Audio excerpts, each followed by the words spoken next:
Hello friends, आप देख रहे हैं आपका चैनल शेयर बाजार विद आयुष। और दोस्तों, बात करेंगे इस वीडियो में दूत ट्रांसमिशन आईपीओ के लिस्टिंग डे स्ट्रैटेजी के बारे में। लिस्टिंग किस प्रकार की हो सकती है, यही दोस्तों इस वीडियो में चर्चा करेंगे, जानेंगे। तो आप लोग देखिएगा वीडियो को पूरा ज़रूर। आपको इंपॉर्टेंट पॉइंट्स बताऊंगा लिस्टिंग के बारे में, तो वीडियो ज़रूरी होने वाला है, तो पूरा देखिएगा। लेकिन उससे पहले अभी तक अगर आपने दोस्तों चैनल को सब्सक्राइब नहीं किया है एंड फर्स्ट टाइम विजिट किया तो ज़रूर चैनल को आप लोग सब्सक्राइब कर लीजिएगा। दोस्तों, दूध ट्रांसमिशन कल के दिन लिस्ट होता हुआ नजर आएगा। सबसे पहले तो जिन लोगों को मिला उन सबको कॉन्ग्रेचुलेशंस।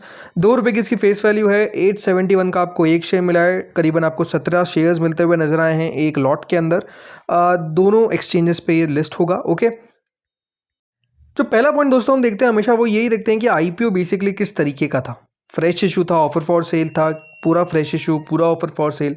तो ये दोस्तों आईपीओ कुल मिलाकर 3067 करोड़ का था, लेकिन fresh issue plus offer for sale दोनों का कॉम्बिनेशन था, जिसमें जो मेजर पोर्शन था 1667 करोड़ का, वो आपको ओएफएस के तहत आता हुआ दिखा।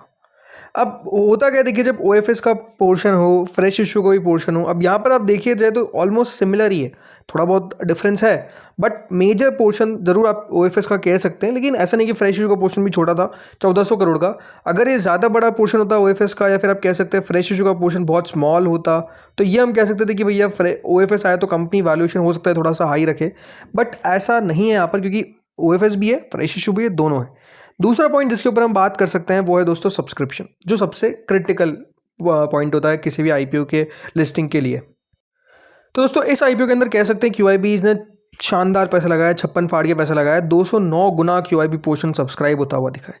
मतलब क्यूआईबी के द्वारा दोस्तों लगभग 1,27,954 करोड़, 1,27,954 करोड़ रुपीस कुल मिलाकर दोस्तों आप कह सकते हैं यहाँ पर हमको क्यूआईबी के आते हुए दिखे।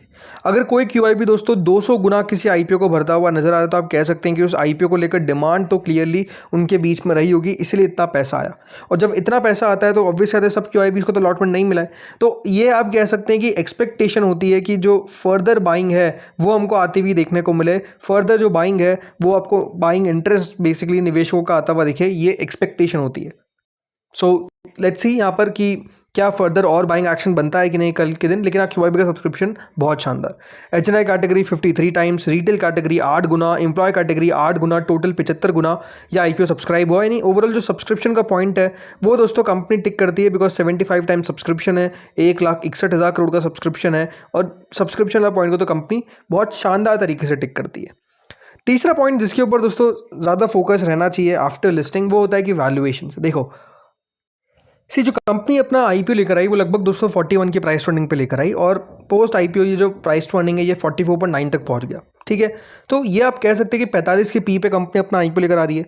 अब इस बिजनेस में अगर आप इसको कंपेयर करते हैं तो आपके ऐसी कंपनी लाइक मिंडा कॉप जो 47 के पी पे ट्रेड कर रही है, ऊनो मिंडा 57 के पी पे, मदरसन सुमी 43 के पी पे, सोना बीएलडब्ल्यू 75 पी के पी पे। तो द पॉइंट है कि इस सेक्टर के अंदर देखिए वैल्यूएशन थोड़ी सी हाई मिलती है। जो प्राइस टू अर्निंग होती है वो ऐसा नहीं होता है कि आपको हाई नहीं मिलता है, वो डेफिनेटली मिलता है। इस कंपनी के लिए पॉजिटिव क्या है कि दोस्तों ये सेकंड लार्जेस्ट मैन्युफैक्चरर है। ये ध्यान रखिए, सेकंड लार्जेस्ट मैन्युफैक्चरर है किसका? वायरिंग हार्नेसेस का, फॉर 2 व्हीलर्स 3 व्हीलर्स सेगमेंट के अंदर। और ऑलमोस्ट इनका मार्केट शेयर अगर देखा जाए तो वो 41% का है, और 70% इलेक्ट्रिक 2 व्हीलर सेगमेंट के अंदर मार्केट शेयर है। तो आप कह सकते हैं कि कंपनी का जो ओवरऑल मार्केट शेयर है वही अपने आप में वायरिंग हार्नेसेस के अंदर बहुत ऊपर है। तो ये आप कह सकते हैं कंपनी को एक एडवांटेज देता है, इसमें कोई डाउट नहीं है। तो अब आते हैं सीधा लिस्टिंग पे। तो लिस्टिंग के लिए देखिए एक पॉइंट तो होता है ग्रे मार्केट क्या कह रही है। तो जीएमपी दोस्तों सर्टेनली क्वाइट वॉलेटाइल है, और अलॉटमेंट आने के बाद थोड़ी सी जीएमपी में गिरावट हमको देखने को मिली है, ये बात सही है। 274 से 252 तक का सफर है, कई जगह पे 258 पे भी अभी ट्रेड होती हुई देखने को मिल रही है। बट ये सही है कि दोस्तों जीएमपी में अभी आपको थोड़ा सा फॉल तो देखने को मिला है, इसमें कोई डाउट नहीं है। बट स्टिल 252 रुपये का मतलब भी क्या है? 252 रुपये का मतलब ये है कि 28-29% के आसपास का लिस्टिंग गेन एक्सपेक्टेड है। कई जगह पे 258 पे ट्रेड हो रही है, विच इज ऑलमोस्ट 30% के आसपास का जो लिस्टिंग गेन है वो एक्सपेक्ट किया जा रहा है। तो अब क्या फाइनली 30% का होगा फिर उससे ज़्यादा? अब मेरी एक्सपेक्टेशन क्या आपको मैं क्लियरली बता देता हूँ। सो देखिए, मेरी एक्सपेक्टेशन क्या है? मेरी एक्सपेक्टेशन ये है कि कल के दिन दोस्तों ये कम से कम 28% देकर जाना चाहिए, और हो सकता है कि ऊपर में 35% तक का जो रिटर्न है वो निवेशकों का बनता हुआ नजर आ जाए। मेरा व्यू क्लियरली अच्छा क्यों है? रीज़न सिंपल है। पहली बात तो देखिए, इस आईपीओ को शानदार सब्सक्रिप्शन मिला था। जैसे आपको बताया 75 टाइम दोस्तों अगर किसी आईपीओ को सब्सक्रिप्शन मिल रहा है तो वो एक अपने आप में क्रिटिकल पॉइंट है कि एक कंपनी को जब इतना पैसा मिल रहा है, क्यूआईबी 200 गुना पैसा लगा रहे हैं, तो इसका मतलब डिमांड है उस कंपनी को लेकर। और हमने हाल फिलहाल में देखा है कि दोस्तों जहाँ पर आपको थोड़ा सा पैसा अच्छा आता हुआ देखने को मिला है, उन आईपीओस ने लिस्टिंग में बेहतर प्रदर्शन करके दिखाया है जितना अनुमान था। रीसेंट एग्जाम्पल है टेक्नोक्राफ्ट वेंचर्स का, आपने देखा ही कि वहाँ पर भी एक्सपेक्टेशन से ज़्यादा पैसा बना, एक्सपेक्टेशन से ज़्यादा ऊपर भी जाता हुआ देखने को मिला, एंड फर्दर बाइंग भी हमको आती हुई देखने को मिली है जहाँ पर क्यूआईबी आए हैं। वैसे ही लीप इंडिया की लिस्टिंग आपने कल देखी यानी फ्राइडे को, तो वहाँ पर पैसा भी उतना नहीं बना लिस्टिंग पर, ओवरऑल लिस्टिंग के बाद गिरावट भी हमको आती हुई देखने को मिली बिकॉज वहाँ पर पैसा भी कम आया था। तो ये दोस्तों एक पॉइंट्स है जो हमने थोड़ा सा देखा है कि क्यूआईबी का अगर थोड़ा सा पैसा ठीक ठाक आ जाए, थोड़ा सा कह रहा हूँ, यहाँ पे तो आपने बहुत शानदार पैसा आता हुआ दिखा है। तो वो एक पॉइंट है कि दोस्तों इसकी लिस्टिंग आपको अच्छी करवाकर वो नजर आएंगे।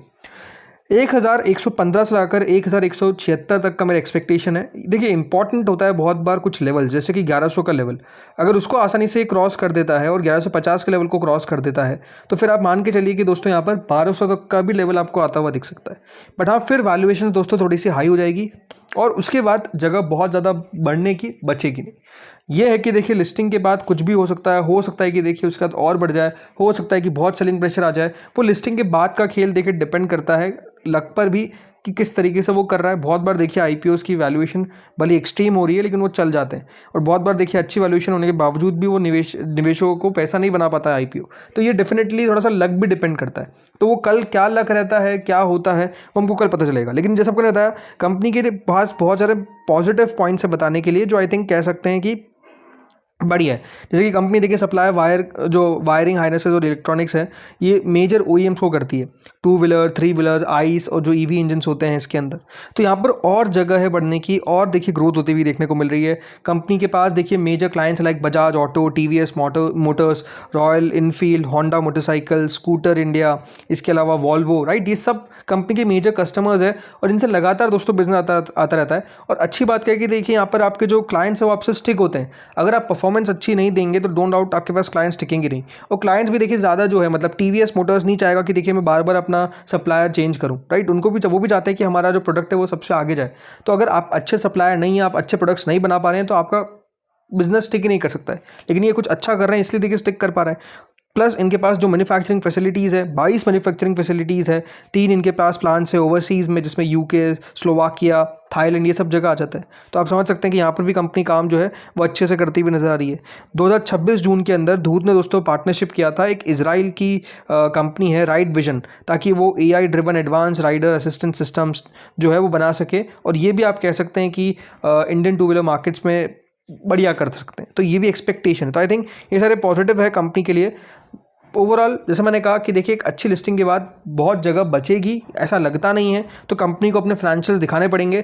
लॉन्ग टर्म में बस एक प्रॉब्लम क्या है कि दोस्तों इसमें बेन कैपिटल का हिस्सा है और वो आपको आगे चलकर भी हिस्सा बेचता हुआ नजर आएगा। बिकॉज मेजरली दोस्तों ये जो प्राइवेट इक्विटी फर्म्स होती है ये अपना पैसा निकालती है, मतलब इनका पास देखिए जो कैपिटल होता है वो लगाती है, बट उसके बाद फिर जब निकालना चालू करती है तो वो भी तेज़ी से निकालती है। तो वो फ्यूचर में एक ओवरहैंग हो सकता है बेन कैपिटल का, उससे बचकर ज़रूर आपको रहना पड़ेगा।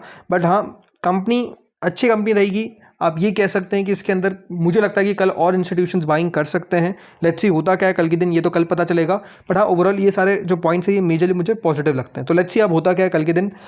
ये एक्सपेक्टेशन तो मेरी है, जिनको नहीं मिला हमेशा से एक ही सलाह रही है, वापस से वही देता हूँ कि देखिए वेट एंड वॉच करना है, ज़्यादा कूदना नहीं है, ज़्यादा शेयर को ये नहीं करना कि बल्कि खरीद लेता हूँ मैं। देखो हमेशा एक बात समझना पड़ेगा आपको कि वॉलेटिलिटी काफ़ी रहती है जब लिस्टिंग होती है, तो थोड़ा सा सेटल डाउन होने दीजिए शेयर को, देन बेटर एक अपना जो डिसीजन है आप वो बना सकते हैं। तो फ्रेंड्स इस वीडियो में इतना ही था। होपफुली आपको वीडियो बढ़िया लगा होगा। आप लोग कमेंट सेक्शन में बताइए आप लोगों की लिस्टिंग की एक्सपेक्टेशन क्या है। स्टॉप लॉस बहुत इंपॉर्टेंट है, 5% का बना के रखिएगा, बिकॉज यहाँ पर थोड़ा सा लिस्टिंग ज़्यादा हो सकता है। तो 5% का स्टॉप लॉस भी आप डे के हाई से बनाकर चल सकते हैं। चलिए मिलते हैं दोस्तों अगले वीडियो में। मूलबियो डायग्नोस्टिक्स का भी वीडियो आएगा, तो उसमें बिल्कुल आप मिस आउट मत करिएगा। इस वीडियो में इतना ही था। Thank you friends watching this video.